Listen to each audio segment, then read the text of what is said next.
আসসালামু আলাইকুম রহমতুল্লাহি ওবরকাতু। ডিয়ার গাইস, আমি Mohammad Motiur Rahman, hometown Bogura, division Rajshahi.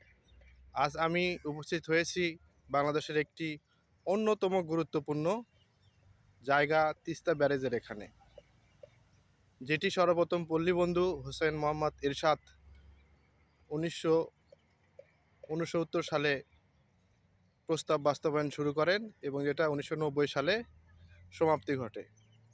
আপনারা দেখতে পাচ্ছেন অনেক সুন্দর একটা জায়গা। যেহেতু আমি দুপুরে এসেছি, এই কারণে পর্যটক খুব কম এখানে। বিকেল থেকে সন্ধ্যা পর্যন্ত প্রচুর পর্যটক এখানে আসে তিস্তা নদী, তিস্তা ব্যারেজের সৌন্দর্য উপভোগ করার জন্যে। আমরা অনেক দোকান দেখতে পাচ্ছি। এই দোকানে পর্যটকরা অনেক ফাস্টফুড, কোল্ড ড্রিঙ্কস, চা, কফি খেয়ে থাকে। বিশেষ করে এখানে পোড়া রুটি খুব ভালো আর কি। আমি একটা পোড়া রুটি খাইলাম মালাই চা দিয়ে, আলহামদুলিল্লাহ খুব ভালো লাগলো, তৃপ্তি পেলাম। পোড়া রুটি 25, মালাই চা 25, 50 টাকা। বেশি না, কিন্তু অনেক সুস্বাদু এবং তৃপ্তি সহকারে খেলাম। আপনি দেখতে পাচ্ছেন তিস্তা ব্রিজের উপর, তিস্তা ব্যারেজ ব্রিজ, ট্রাক যাচ্ছে ব্যারেজের উপর দিয়ে। আলহামদুলিল্লাহ খুব ভালো লাগতেছে।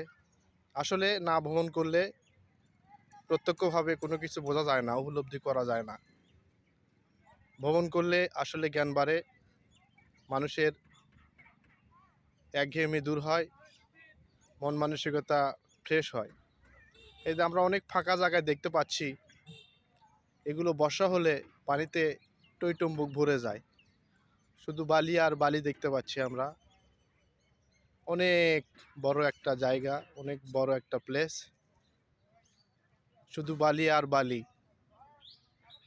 চর পড়ে গেছে, বর্ষাকালে ভরে যায়।